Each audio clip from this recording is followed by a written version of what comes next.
ನಮಸ್ಕಾರ ಎಲ್ರಿಗೂ. Raghavendra academy YouTube ಚಾನಲ್ಗೆ ತಮ್ಮೆಲ್ಲರಿಗೂ ಸ್ವಾಗತ. ಗ್ರಾಮ ಆಡಳಿತ ಅಧಿಕಾರಿ ಅಂದರೆ VA ಹುದ್ದೆಗಳಿಗಾಗಿ ಪ್ರತಿದಿನ ನಾವು 30 ಇಂಪಾರ್ಟೆಂಟ್ ಪ್ರಶ್ನೆಗಳನ್ನು ತಿಳಿಸ್ಕೊಡ್ತಾ ಇದ್ದೇವೆ. ಈ ಪ್ರಶ್ನೆಗಳು ನಿಮ್ಮ ಪರೀಕ್ಷೆಗೆ ಸಹಾಯವಾಗ್ತವೆ ಅಂತ ಹೇಳ್ತಾ ಬನ್ನಿ ಇವತ್ತಿನ ವಿಡಿಯೋನ ಶುರು ಮಾಡೋಣ. ವಿಡಿಯೋ ಶುರು ಮಾಡೋಕ್ಕಿಂತ ಮುಂಚೆ ಇದುವರೆಗೆ ನಮ್ಮ ಚಾನಲ್ಗೆ ಯಾರು ಸಬ್ಸ್ಕ್ರೈಬ್ ಮಾಡಿಲ್ಲ ದಯವಿಟ್ಟು ಸಬ್ಸ್ಕ್ರೈಬ್ ಮಾಡ್ಕೊಳ್ಳಿ. ಹಾಗೆ ವಾಟ್ಸಪ್ ಗ್ರೂಪ್ ಇದ್ದಾವೆ, ಅದಕ್ಕೂ ಜಾಯ್ನ್ ಆಗಿ ಅಂತ ಹೇಳ್ತಾ, ನೀವೇನಾದರೂ ಗ್ರಾಮ ಆಡಳಿತ ಅಧಿಕಾರಿ ಹುದ್ದೆಗೆ ತಯಾರಿಯನ್ನು ನಡೆಸ್ತಾ ಇದ್ದರೆ ನಮ್ಮಲ್ಲಿ ಕಂಪ್ಲೀಟ್ ಆನ್ಲೈನ್ ಕೋರ್ಸ್ ಇದೆ. ಅದರಲ್ಲಿ ನಿಮಗೆ ಎಲ್ಲ ಸಬ್ಜೆಕ್ಟ್ ಪೇಪರ್ 1 ಮತ್ತು ಪೇಪರ್ 2 ಎರಡೂ ಸಬ್ಜೆಕ್ಟ್ಗಳು ರೆಕಾರ್ಡೆಡ್ ಕ್ಲಾಸಸ್ ಇರುತ್ತೆ. PDF notes, old question papers, model question papers ಎಲ್ಲ ಇರುತ್ತೆ. ಕೇವಲ 999 ರೂಪಾಯಿಗೆ. ಅಶೋಕ್ 20 ಅಂತ ಒಂದು ಕೋಡ್ ಇದೆ, ಅದನ್ನು ಹಾಕಿದರೆ ಇನ್ನೂ 200 ರೂಪೀಸ್ ನಿಮಗೆ ಡಿಸ್ಕೌಂಟ್ ಆಗುತ್ತೆ. ಹಾಗೆ ನಿಮಗೇನಾದರೂ ಸೆಲ್ಫ್ ಸ್ಟಡಿ ಮಾಡೋಕ್ಕೆ ಬುಕ್ಸ್ ಬೇಕು ಅಂದರೆ ನಮ್ಮಲ್ಲಿ ಪೇಪರ್ 1 ಮತ್ತು ಪೇಪರ್ 2 ಬುಕ್ಸ್ ಇದ್ದಾವೆ. Syllabus complete syllabus wise books ಇದ್ದಾವೆ. ಪೇಪರ್ 1ಗೆ 300, ಪೇಪರ್ 2ಗೆ 300, ಟೋಟಲ್ ಆಗಿ 600ಗೆ ನಿಮ್ಮ ಮನೆಗೆ ಫಾಸ್ಟ್ ಹೋಮ್ ಡೆಲಿವರಿ ಆಗುತ್ತೆ. ಬೇಕಂದವರು ವಾಟ್ಸಪ್ ನಂಬರ್ಗೆ ಮೆಸೇಜ್ ಮಾಡಿ. ಹಾಗೆ ನಮಗೆ ಪ್ರಿಂಟೆಡ್ ನೋಟ್ಸ್ ಬೇಡ, PDF ನೋಟ್ಸ್ ಬೇಕಂದ್ರೂ ಸಹ ನಮ್ಮಲ್ಲಿ ಇದ್ದಾವೆ. ಜಸ್ಟ್ 100 ರೂಪೀಸ್ಗೆ ನಿಮಗೆ ಪೇಪರ್ 1 ಮತ್ತು ಪೇಪರ್ 2 ಕಂಪ್ಲೀಟ್ ಸಿಲೆಬಸ್ ನೋಟ್ಸು ವಾಟ್ಸಪ್ಗೆ ಹಾಕುತ್ತೇವೆ. PDF ನೋಟ್ಸು ಅಥವಾ ಪ್ರಿಂಟೆಡ್ ನೋಟ್ಸ್ ಏನಾದರೂ ಬೇಕಾದರೆ ಇಲ್ಲಿ ವಾಟ್ಸಪ್ ನಂಬರ್ ಕಾಣ್ತಾ ಇದೆ ನೋಡಿ, ಈ ವಾಟ್ಸಪ್ ನಂಬರಿಗೆ ಹಾಯ್ ಅಂತ ಮೆಸೇಜ್ ಮಾಡಿ ಅಂತ ಹೇಳ್ತಾ ಬನ್ನಿ ಇವತ್ತಿನ ವಿಡಿಯೋನ ಶುರು ಮಾಡೋಣ. ಮೊದಲನೆಯ ಪ್ರಶ್ನೆ, ಕರ್ನಾಟಕ ರಾಜ್ಯ ಪರಿವರ್ತನಾ ಸಂಸ್ಥೆಯನ್ನು ಏನೆಂದು ಮರುನಾಮಕರಣ ಮಾಡಲಾಗಿದೆ? ಆಪ್ಷನ್ಗಳು: ಕರ್ನಾಟಕ ರಾಜ್ಯ ನೀತಿ ಮತ್ತು ಯೋಜನಾ ಆಯೋಗ, ಕರ್ನಾಟಕ ರಾಜ್ಯ ಯೋಜನಾ ಆಯೋಗ, SITI ಆಯೋಗ, ಕರ್ನಾಟಕ ರಾಜ್ಯ ಸಾರ್ವಜನಿಕ ನೀತಿ ಆಯೋಗ. ಇದಕ್ಕೆ ಸರಿಯಾದ ಉತ್ತರ ಆಪ್ಷನ್ 1, ಕರ್ನಾಟಕ ರಾಜ್ಯ ನೀತಿ ಆಯೋಗ ಮತ್ತು ಯೋಜನಾ ಆಯೋಗ ಎಂದು ಮರುನಾಮಕರಣ ಮಾಡಲಾಗಿದೆ. ಇನ್ನು ಎರಡನೆಯ ಪ್ರಶ್ನೆ, ಆಡಳಿತದಲ್ಲಿ ವಿಜ್ಞಾನ ಮತ್ತು ತಂತ್ರಜ್ಞಾನವನ್ನು ಪರಿಣಾಮಕಾರಿಯಾಗಿ ಅಳವಡಿಸಲು ಕರ್ನಾಟಕ ಸರ್ಕಾರವು ಈ ಕೆಳಗಿನ ಯಾವ ಸಂಸ್ಥೆಗಳನ್ನು ಹೊಂದಿದೆ?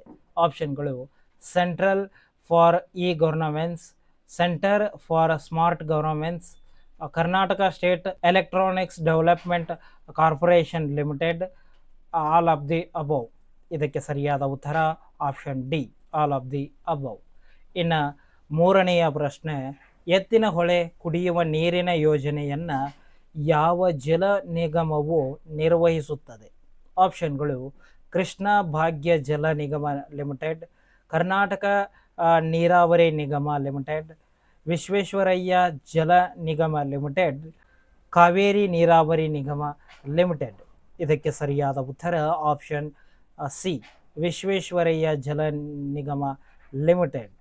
ಇನ್ನು ನಾಲ್ಕನೆಯ ಪ್ರಶ್ನೆ, ಪಶ್ಚಿಮ ವಾಹಿನಿ ಇದಕ್ಕೆ ಸಂಬಂಧಿಸಿದ ಯೋಜನೆಯಾಗಿದೆ. ಆಪ್ಷನ್ಗಳು: ನೀರನ್ನು ಸಂಗ್ರಹಿಸುವ ಉದ್ದೇಶದಿಂದ ಪಶ್ಚಿಮಕ್ಕೆ ಹರಿಯುವ ನದಿಗಳಲ್ಲಿ ಕಿಂಡಿ ಅಣೆಕಟ್ಟನ್ನು ನಿರ್ಮಿಸುವುದಾಗಿದೆ. ನೀರನ್ನು ಸಂಗ್ರಹಿಸುವ ಉದ್ದೇಶದಿಂದ ಪಶ್ಚಿಮಕ್ಕೆ ಹರಿಯುವ ನದಿಗಳಲ್ಲಿ ಚೆಕ್ ಡ್ಯಾಮ್ಗಳನ್ನು ನಿರ್ಮಿಸುವುದಾಗಿದೆ. ಪಶ್ಚಿಮ ಕರಾವಳಿಯನ್ನು ಸಂಪರ್ಕಿಸಲು ಘಾಟ್ಗಳಲ್ಲಿನ ರಸ್ತೆಗಳ ಗುಣಮಟ್ಟವನ್ನು ಸುಧಾರಿಸುವುದಾಗಿದೆ. ಬರಪೀಡಿತ ಜಿಲ್ಲೆಗಳಿಗೆ ಪಶ್ಚಿಮ ಹರಿಯುವ ನದಿಗಳನ್ನು ನೀರನ್ನು ಬಳಸಿಕೊಳ್ಳುವುದಾಗಿದೆ. ಇದಕ್ಕೆ ಸರಿಯಾದ ಉತ್ತರ ಆಪ್ಷನ್ 1, ನೀರನ್ನು ಸಂಗ್ರಹಿಸುವ ಉದ್ದೇಶದಿಂದ ಪಶ್ಚಿಮಕ್ಕೆ ಹರಿಯುವ ನದಿಗಳಲ್ಲಿ ಕಿಂಡಿ ಅಣೆಕಟ್ಟನ್ನು ನಿರ್ಮಿಸುವುದಾಗಿದೆ. ಐದನೆಯ ಪ್ರಶ್ನೆ, ಕರ್ನಾಟಕವು ರಾಜ್ಯ ಜಲ ನೀತಿಯನ್ನು ಜಾರಿಗೆ ತಂದ ವರ್ಷ ಯಾವುದು? ಆಪ್ಷನ್ಗಳು: 2020, 2021, 2022, 2023. ಇದಕ್ಕೆ ಸರಿಯಾದ ಉತ್ತರ ಆಪ್ಷನ್ ಸಿ, 2022ರಲ್ಲಿ ಕರ್ನಾಟಕವು ರಾಜ್ಯ ಜಲನೀತಿ ಯೋಜನೆಯನ್ನು ಜಾರಿಗೆ ತಂದಿದೆ. ಇನ್ನು ಆರನೆಯ ಪ್ರಶ್ನೆ, ವರುಣ ಮಿತ್ರ ಒಂದು ಏನಾಗಿದೆ? ಈ ವರುಣ ಮಿತ್ರ ಅಂದರೆ ಏನು ಅಂತ ಪ್ರಶ್ನೆ. ಆಪ್ಷನ್ಗಳು: ಹವಾಮಾನ ಮತ್ತು ಬೆಳೆಗೆ ಸಂಬಂಧಿಸಿದ ರೈತರಿಗೆ ನೆರವಾಗುವ 24x7 ಸಂವಹನಾತ್ಮಕ ಸಹಾಯ ಕೇಂದ್ರ, SDRF ಮಳೆ ಮುನ್ಸೂಚನೆಯ ವ್ಯವಸ್ಥೆ, ಭಾರೀ ಮಳೆ ಪೀಡಿತ ಪ್ರದೇಶಗಳಿಗೆ ಸಹಾಯವಾಣಿ, ಮೋಡ ಬಿತ್ತನೆಗೆ ಸಂಬಂಧಿಸಿದ ಯೋಜನೆ. ಇದಕ್ಕೆ ಸರಿಯಾದ ಉತ್ತರ ಆಪ್ಷನ್ 1, ಹವಾಮಾನ ಮತ್ತು ಬೆಳವಣಿಗೆಗೆ ಸಂಬಂಧಿಸಿದ ಬೆಳೆಗೆ ಸಂಬಂಧಿಸಿದ ನೆರವಾಗುವ 24x7 ಸಂವಹನಾತ್ಮಕ ಸಹಾಯ ಕೇಂದ್ರವಾಗಿರುತ್ತೆ. ಇನ್ನು ಏಳನೆಯ ಪ್ರಶ್ನೆ, ಕರ್ನಾಟಕದ ಪರಿಸರ ನಿರ್ವಹಣೆ ಮತ್ತು ನೀತಿ ಸಂಶೋಧನಾ ಸಂಸ್ಥೆ ಆ, ಎಲ್ಲಿ ನೆಲೆಗೊಂಡಿದೆ, ಎಲ್ಲಿದೆ ಅಂತ ಪ್ರಶ್ನೆ. ಆಪ್ಷನ್ಗಳು ಮೈಸೂರು, ಕೊಡಗು, ಕಾರವಾರ, ಬೆಂಗಳೂರು. ಇದಕ್ಕೆ ಸರಿಯಾದ ಉತ್ತರ ಆಪ್ಷನ್ ಡಿ, ಬೆಂಗಳೂರಿನಲ್ಲಿ ಕರ್ನಾಟಕ ಪರಿಸರ ನಿರ್ವಹಣೆ ಮತ್ತು ನೀತಿ ಸಂಶೋಧನಾ ಸಂಸ್ಥೆ ನೆಲೆಗೊಂಡಿದೆ. 9ನೆಯ ಪ್ರಶ್ನೆ, ಕರ್ನಾಟಕದ ಸೈಬರ್ ಸೆಕ್ಯುರಿಟಿ ಆಪರೇಟಿಂಗ್ ಸೆಂಟರ್ ಈ ಕೆಳಗಿನವರಿಂದ ಬೆಂಬಲವನ್ನು ಪಡೆಯುತ್ತದೆ. ಆಪ್ಷನ್ಗಳು the Indian computer emergency response team, ministry of electronics and information technology, national critical information infrastructure protection centre, all of the above. ಇದಕ್ಕೆ ಸರಿಯಾದ ಉತ್ತರ option D, all of the above. ಇನ್ನು 10ನೆಯ ಪ್ರಶ್ನೆ, ಕರ್ನಾಟಕದ ಮಾನವ ಸಂಪನ್ಮೂಲ ನಿರ್ವಹಣಾ ವ್ಯವಸ್ಥೆ ಈ ಮಾದರಿ ಯಾವ ಮಾದರಿಯ ಸೇವೆಯಾಗಿದೆ ಅಂತ ಪ್ರಶ್ನೆ. ಆಪ್ಷನ್ಗಳು G2B, G2C, G2E, G2G. ಇದಕ್ಕೆ ಸರಿಯಾದ ಉತ್ತರ ಆಪ್ಷನ್ ಸಿ, G2E. 11ನೆಯ ಪ್ರಶ್ನೆ, ನಾಗರಿಕರು ತಮ್ಮ ವೈಯಕ್ತಿಕ ದಾಖಲೆಗಳನ್ನು ಯಾವುದೇ ಸಮಯದಲ್ಲಿ ಎಲ್ಲಿ ಬೇಕಾದರೂ ಪಡೆಯುವ ಯಾವ ವ್ಯವಸ್ಥೆಯು ಸಹಾಯ ಮಾಡುತ್ತದೆ. ಆಪ್ಷನ್ಗಳು UID Aadhaar, DigiLocker, e office, Seva Sindhu. ಇದಕ್ಕೆ ಸರಿಯಾದ ಉತ್ತರ ಆಪ್ಷನ್ 2, ಡಿಜಿಟಲ್ ಲಾಕರ್. ಇದು ತಮಗೆ ಬೇಕಾದ ಯಾವುದೇ ಸಹಾಯವನ್ನು ದಾಖಲೆಗಳನ್ನು ತೆಗೆದುಕೊಳ್ಳಬಹುದು. ಇನ್ನು 12ನೆಯ ಪ್ರಶ್ನೆ, ಕನ್ನಡದ ನಿಘಂಟುಗಳು ಮತ್ತು ಪದಕೋಶಗಳನ್ನು ಸಾರ್ವಜನಿಕರಿಗೆ ಬಳಕೆಗೆ ದೊರಕಿಸಲು ಕರ್ನಾಟಕ ಸರ್ಕಾರವು ಈ ಜಾಲತಾಣ ಪ್ರಾರಂಭಿಸಿದೆ. ಆಪ್ಷನ್ಗಳು ಖಗಪ, ಪದಕಣಜ, ನುಡಿ, ಪದಸಂಪತ್. ಇದಕ್ಕೆ ಸರಿಯಾದ ಉತ್ತರ ಪದಕಣಜ. 13ನೆಯ ಪ್ರಶ್ನೆ, ಕರ್ನಾಟಕದ ಅರಣ್ಯದ ಕುರಿತಾದ ಈ ಕೆಳಗಿನ ಹೇಳಿಕೆಯನ್ನು ಪರಿಗಣಿಸಿ ಈ ಕೆಳಗಿನ ಪ್ರಶ್ನೆಗಳನ್ನು ಉತ್ತರಿಸಿ. ಹೇಳಿಕೆಗಳು: ಕರ್ನಾಟಕದಲ್ಲಿ ಕೊಡಗು ಜಿಲ್ಲೆಯು ತನ್ನ ಒಟ್ಟು ವಿಸ್ತೀರ್ಣದಲ್ಲಿ ಹೆಚ್ಚಿನ ಶೇಕಡಾವಾರು ಅರಣ್ಯ ಪ್ರದೇಶವನ್ನು ಹೊಂದಿದೆ. 2ನೆಯ ಹೇಳಿಕೆ, ಉತ್ತರ ಕನ್ನಡ ಜಿಲ್ಲೆಯು ಕರ್ನಾಟಕದಲ್ಲಿ ಅತಿ ಹೆಚ್ಚು ಅರಣ್ಯ ಪ್ರದೇಶವನ್ನು ಹೊಂದಿದ ಜಿಲ್ಲೆಯಾಗಿದೆ. 3ನೆಯ ಹೇಳಿಕೆ, ವಿಜಯಪುರ ಜಿಲ್ಲೆ ತನ್ನ ಒಟ್ಟು ಪ್ರದೇಶದ ಕನಿಷ್ಠ ಶೇಕಡಾವಾರು ಅರಣ್ಯ ಪ್ರದೇಶವನ್ನು ಹೊಂದಿದೆ ಮತ್ತು ಕರ್ನಾಟಕದ ಕಡಿಮೆ ಅರಣ್ಯ ಪ್ರದೇಶವನ್ನು ಹೊಂದಿರುವ ಜಿಲ್ಲೆಯಾಗಿದೆ. ಇದಕ್ಕೆ ಆಪ್ಷನ್ಗಳು 1 ಮಾತ್ರ ಕರೆಕ್ಟು, 1 ಮತ್ತು 2 ಕರೆಕ್ಟು, 2 ಮತ್ತು 3 correct, all of the above correct, ಅಂದರೆ ಎಲ್ಲವೂ ಕರೆಕ್ಟ್. ಇದಕ್ಕೆ ಸರಿಯಾದ ಉತ್ತರ ಆಪ್ಷನ್ ಸಿ, ಇದು ಯಾವುದು ಡಿ, ಎಲ್ಲವೂ ಸರಿಯಾಗಿದೆ ಅಂತ. ಹೌದಾ? ಇನ್ನು 14ನೆಯ ಪ್ರಶ್ನೆ, ಕರ್ನಾಟಕದ ಬಗ್ಗೆ ಈ ಕೆಳಗಿನ ಹೇಳಿಕೆಯನ್ನು ಪರಿಗಣಿಸಿ ಕೆಳಗಿನ ಪ್ರಶ್ನೆಗಳಿಗೆ ಉತ್ತರಿಸಿ. ಇದೇ ಥರದ ಪ್ರಶ್ನೆಗಳು ನಿಮಗೆ ಜಾಸ್ತಿ ರಿಪೀಟ್ ಆಗ್ತವೆ ಪರೀಕ್ಷೆಯಲ್ಲಿ. ಹೇಳಿಕೆಗಳು: ಕರ್ನಾಟಕದಲ್ಲಿ 5 ರಾಷ್ಟ್ರೀಯ ಉದ್ಯಾನವನಗಳಿವೆ. ಕರ್ನಾಟಕದಲ್ಲಿ 5 ಹುಲಿ ಸಂರಕ್ಷಿತ ಪ್ರದೇಶಗಳಿವೆ. ಕರ್ನಾಟಕದಲ್ಲಿ 4 ರಾಮ್ಸರ್ ತಾಣಗಳಿವೆ. ಆಪ್ಷನ್ಗಳು 1 ಕರೆಕ್ಟು, 1 ಮತ್ತು 3 ಕರೆಕ್ಟು, 1 ಮತ್ತು 2 ಮತ್ತು 3 correct, all the above are correct, ಎಲ್ಲವೂ ಸರಿಯಾಗಿದೆ. ಇದಕ್ಕೆ ಸರಿಯಾದ ಉತ್ತರ ಆಪ್ಷನ್ ಡಿ, ಎಲ್ಲವೂ ಸರಿಯಾಗಿದೆ. ಇನ್ನು 15ನೆಯ ಪ್ರಶ್ನೆ, 2022-23ರಲ್ಲಿ ಯಾವ ಜಿಲ್ಲೆ ಅತ್ಯಂತ ಕಡಿಮೆ ತಲಾ ಆದಾಯವನ್ನು ಹೊಂದಿದೆ? ಆಪ್ಷನ್ಗಳು ಬೀದರ್, ಕಲಬುರಗಿ, ಯಾದಗಿರಿ, ಕೊಪ್ಪಳ. ಇದಕ್ಕೆ ಸರಿಯಾದ ಉತ್ತರ ಆಪ್ಷನ್ ಬಿ, ಕಲಬುರಗಿ ಅತ್ಯಂತ ಕಡಿಮೆ ತಲಾ ಆದಾಯವನ್ನು ಹೊಂದಿದೆ 2023ರಲ್ಲಿ. ಇವಾಗ ನಾವು 2026ರಲ್ಲಿ ಯಾವುದು ತಲಾ ಆದಾಯ ಕಡಿಮೆ ಹೊಂದಿದೆ ಅನ್ನೋದನ್ನು ನೋಡ್ಕೋಬೇಕು.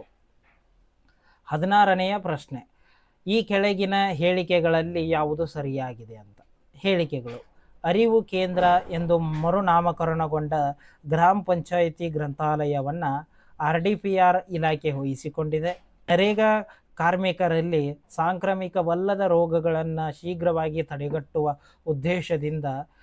ಉದ್ದೇಶದಿಂದ ವೇದಿಕೆಯಲ್ಲಿ ಗ್ರಾಮ ಆರೋಗ್ಯ ಅಭಿಯಾನವನ್ನು ಪ್ರಾರಂಭಿಸಲಾಗಿದೆ ಮತ್ತು ಕಾರ್ಮಿಕರಿಗೆ ಆರೋಗ್ಯ ಕಿಟ್ಗಳು ವಿತರಿಸಲಾಯಿತು ಎಲ್ಲ 31 ಜಿಲ್ಲೆಗಳಲ್ಲಿ.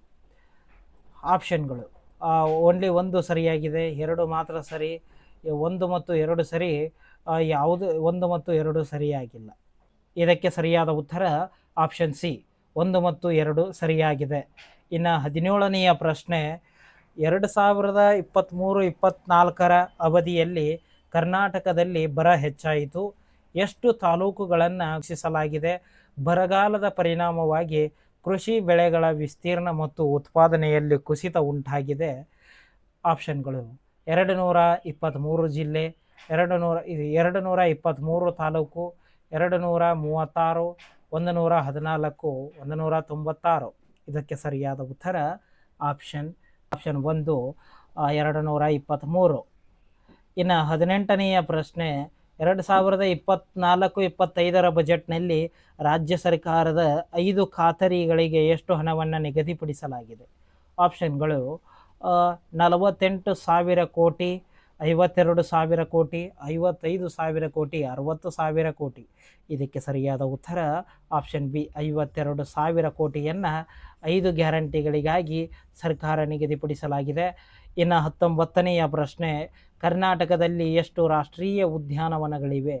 ಆಪ್ಷನ್ಗಳು 4, 3, 6, 5. ಇದಕ್ಕೆ ಸರಿಯಾದ ಉತ್ತರ 5 ರಾಷ್ಟ್ರೀಯ ಉದ್ಯಾನವನಗಳಿದ್ದಾವೆ. ಇನ್ನು 20ನೆಯ ಪ್ರಶ್ನೆ, ಕರ್ನಾಟಕದ ಸಮಾಜವಾದಿ ಮಾದರಿ ಹೋರಾಟಗಳಿಗೆ ಈ ಕೆಳಗಿನವುಗಳಲ್ಲಿ ಯಾವುದು ಉದಾಹರಣೆಯಾಗಿದೆ? ಆಪ್ಷನ್ಗಳು 1951ರಲ್ಲಿ ನಡೆದ ಕಾಗೋಡು ಸತ್ಯಾಗ್ರಹ, 1973ರಲ್ಲಿ ನಡೆದ ಸಂಡೂರು ಸತ್ಯಾಗ್ರಹ. ಎ ಮತ್ತು ಬಿ ಎರಡೂ ಸರಿಯಾಗಿವೆ, ಎ ಮತ್ತು ಬಿ ಎರಡೂ ತಪ್ಪಾಗಿವೆ. ಇದಕ್ಕೆ ಸರಿಯಾದ ಉತ್ತರ ಆಪ್ಷನ್ ಸಿ, ಎ ಮತ್ತು ಬಿ ಎರಡೂ ಸರಿಯಾಗಿವೆ. ಇನ್ನು 21ನೆಯ ಪ್ರಶ್ನೆ, ಕರ್ನಾಟಕದಲ್ಲಿ ಸಣ್ಣ ಹಿಡುವಳಿಗಳ ಗಾತ್ರ ಎಷ್ಟು? ಆಪ್ಷನ್ಗಳು 1ರಿಂದ 2 ಹೆಕ್ಟೇರ್, 2ರಿಂದ 4, 4ರಿಂದ 10, 1 ಹೆಕ್ಟೇರ್. ಇದಕ್ಕೆ ಸರಿಯಾದ ಉತ್ತರ ಆಪ್ಷನ್ 1, 1ರಿಂದ 2 ಹೆಕ್ಟೇರ್. ಇನ್ನು 22ನೆಯ ಪ್ರಶ್ನೆ, ಸ್ವಾತಂತ್ರ್ಯದ ನಂತರ ಮೈಸೂರು ಟೆನೆನ್ಸಿ ಕಾಯ್ದೆಯನ್ನು ಯಾವ ವರ್ಷದಲ್ಲಿ ಅಂಗೀಕರಿಸಲಾಯಿತು? ಆಪ್ಷನ್ಗಳು 1949, 1952, 1954, 1961. ಇದಕ್ಕೆ ಸರಿಯಾದ ಉತ್ತರ ಆಪ್ಷನ್ ಬಿ, 1952ರಲ್ಲಿ. ಇನ್ನು 23ನೆಯ ಪ್ರಶ್ನೆ, ಕರ್ನಾಟಕ ಭೂ ಸುಧಾರಣಾ ತಿದ್ದುಪಡಿ ಕಾಯ್ದೆ 2020ರ ಉಲ್ಲೇಖದೊಂದಿಗೆ ಈ ಕೆಳಗಿನ ಹೇಳಿಕೆಗಳನ್ನು ಪರಿಗಣಿಸಿ. ಆಪ್ಷನ್ ಹೇಳಿಕೆಗಳು: ಕೃಷಿ ಭೂಮಿ ಖರೀದಿ ಮತ್ತು ಖರೀದಿದಾರರ ಮೇಲಿನ ನಿರ್ಬಂಧವನ್ನು ತೆಗೆದುಹಾಕುವುದು, ಅಂತಹ ಕೃಷಿ ಭೂಮಿಯನ್ನು ಕೃಷಿ ಉದ್ದೇಶಕ್ಕಾಗಿ ಮಾತ್ರ ಬಳಸಬೇಕು. ಎ ವರ್ಗದ ನೀರಾವರಿ ಭೂಮಿಯನ್ನು ಕೃಷಿ ಉದ್ದೇಶಕ್ಕಾಗಿ ಮಾತ್ರ ಮಾರಾಟ ಮಾಡಬೇಕು. ಆಪ್ಷನ್ಗಳು 1 ಓನ್ಲಿ ಕರೆಕ್ಟ್ ಆಗಿದೆ, 2 ಮಾತ್ರ, 1 ಮತ್ತು 2, 1 ಮತ್ತು 2 ಅಲ್ಲ. ಇದಕ್ಕೆ ಸರಿಯಾದ ಉತ್ತರ ಆಪ್ಷನ್ ಸಿ, 1 ಮತ್ತು 2 ಸರಿಯಾಗಿದ್ದಾವೆ. ಇನ್ನು 24ನೆಯ ಪ್ರಶ್ನೆ, ಕರ್ನಾಟಕ ಸರ್ಕಾರವು ಸಾರ್ವಜನಿಕ ಹಿತಾಸಕ್ತಿ ಘೋಷಣೆಯ ಮೂಲಕ ಯಾವ ವರ್ಷದಲ್ಲಿ ಭೂ ಸುಧಾರಣಾ ಕಾಯ್ದೆಗೆ ತಿದ್ದುಪಡಿ ಮಾಡಿದೆ?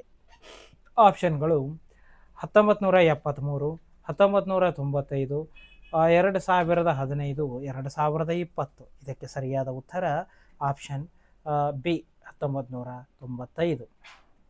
ಇನ್ನು 25ನೆಯ ಪ್ರಶ್ನೆ, ಕರ್ನಾಟಕ ದಿಶಾಂಕ್ ಆ್ಯಪ್ ಕೆಳಗಿನ ಯಾವ ಮಾಹಿತಿಯನ್ನು ಪಡೆಯಲು ಈ ಅಪ್ಲಿಕೇಶನನ್ನು ಬಳಸಬಹುದು? ಆಪ್ಷನ್ಗಳು ಮಾಲೀಕರು ಮತ್ತು ಮಾಲೀಕರ ಹೆಸರು, ಭೂಮಿ ವಿಧಗಳು, ಸರ್ಕಾರಿ ಸ್ವಾಮ್ಯದ ಖಾಸಗಿ ಒಡೆತನದ, ಅರಣ್ಯ, ಕೆರೆಕಟ್ಟೆ, ರಾಜಕಾಲುವೆ, ಗೋಮಾಳ, ಭೂಮಿ ರಸ್ತೆ ಇತ್ಯಾದಿ. ಹಕ್ಕುಗಳು ಹಿಡುವಳಿ ಮತ್ತು ಬೆಳವುಗಳ ದಾಖಲೆಯ ವಿವರ, ಮೇಲಿನ ಎಲ್ಲವು. ಇದಕ್ಕೆ ಸರಿಯಾದ ಉತ್ತರ ಆಪ್ಷನ್ ಡಿ, ಮೇಲಿನ ಎಲ್ಲವು. ದಿಶಾಂಕ್ ಆ್ಯಪ್ನಲ್ಲಿ ಈ ಎಲ್ಲ ಮಾಹಿತಿ ಸಿಗುತ್ತೆ. ಇನ್ನು 26ನೆಯ ಪ್ರಶ್ನೆ, ಕರ್ನಾಟಕದಲ್ಲಿ ಬಿಡಿ ಜತ್ತಿ ಸಮಿತಿಯನ್ನು ಯಾವ ವರ್ಷದಲ್ಲಿ ನೇಮಿಸಲಾಯಿತು? ಆಪ್ಷನ್ಗಳು 1952, 1957, 1960, 1961. ಇದಕ್ಕೆ ಸರಿಯಾದ ಉತ್ತರ ಆಪ್ಷನ್ ಬಿ, 1957ರಲ್ಲಿ. 27ನೆಯ ಪ್ರಶ್ನೆ, 1953, 1955ರ ಹಿಂದುಳಿದ ವರ್ಗಗಳ ಆಯೋಗದ ನೇತೃತ್ವವನ್ನು ವಹಿಸಿದವರು ಯಾರು? ಆಪ್ಷನ್ಗಳು UN ಧೇಬರ್, ರೇಣುಕಾ ರೇ, ಕಾಕಾ ಕಾಲ್ಕೇರ್, BP ಮಂಡಲ್. ಇದಕ್ಕೆ ಸರಿಯಾದ ಉತ್ತರ ಆಪ್ಷನ್ ಸಿ, ಕಾಕಾ ಕಾಲೇಲ್ಕರ್. ಇನ್ನು 28ನೆಯ ಪ್ರಶ್ನೆ, ಈ ಕೆಳಗಿನವುಗಳಲ್ಲಿ ಯಾವುದು ಗ್ರಾಮೀಣ ಸಾಲದ ಸಾಂಸ್ಥಿಕ ಮೂಲವಾಗಿದೆ? ಆಪ್ಷನ್ಗಳು ಪ್ರಾದೇಶಿಕ ಗ್ರಾಮೀಣ ಬ್ಯಾಂಕುಗಳು, ಭೂ ಮಾಲೀಕರು, ವ್ಯಾಪಾರಿಗಳು, ಹಣದಾತರು. ಇದಕ್ಕೆ ಸರಿಯಾದ ಉತ್ತರ ಆಪ್ಷನ್ 1 ಪ್ರಾದೇಶಿಕ ಗ್ರಾಮೀಣ ಬ್ಯಾಂಕುಗಳು. 29ನೆಯ ಪ್ರಶ್ನೆ, ಭಾರತ ಸರ್ಕಾರವು ಗ್ರಾಮೀಣ ಅಭಿವೃದ್ಧಿಗಾಗಿ ಈ ಕಾರ್ಯಕ್ರಮಗಳನ್ನು ಯಾವುದನ್ನು ಪ್ರಾರಂಭಿಸಿದೆ? ಆಪ್ಷನ್ಗಳು ರಾಷ್ಟ್ರೀಯ ಗ್ರಾಮೀಣ ಜೀವನೋಪಾಯ ಮಿಷನ್, ಮಹಾತ್ಮ ಗಾಂಧಿ ರಾಷ್ಟ್ರೀಯ ಗ್ರಾಮೀಣ ಉದ್ಯೋಗ ಖಾತರಿ ಕಾಯಿದೆ, ಪ್ರಧಾನಮಂತ್ರಿ ಸಡಕ್ ಯೋಜನೆ, ಮೇಲಿನ ಎಲ್ಲವು. ಇದಕ್ಕೆ ಸರಿಯಾದ ಉತ್ತರ ಆಪ್ಷನ್ ಡಿ ಮೇಲಿನ ಎಲ್ಲವು. ಇನ್ನು ಕೊನೆಯ ಪ್ರಶ್ನೆ 30ನೆಯ ಪ್ರಶ್ನೆ, ರಾಷ್ಟ್ರೀಯ ಪಂಚಾಯತ್ ದಿವಸನ್ನು ಯಾವಾಗ ಆಚರಿಸಲಾಗುತ್ತದೆ? ಆಪ್ಷನ್ಗಳು ಏಪ್ರಿಲ್ 10, ಏಪ್ರಿಲ್ 14, 24, 25. ಇದಕ್ಕೆ ಸರಿಯಾದ ಉತ್ತರ ಏಪ್ರಿಲ್ 24ರಂದು ರಾಷ್ಟ್ರೀಯ ಪಂಚಾಯತ್ ದಿವಸವನ್ನು ಆಚರಿಸುತ್ತೇವೆ. ಧನ್ಯವಾದಗಳು.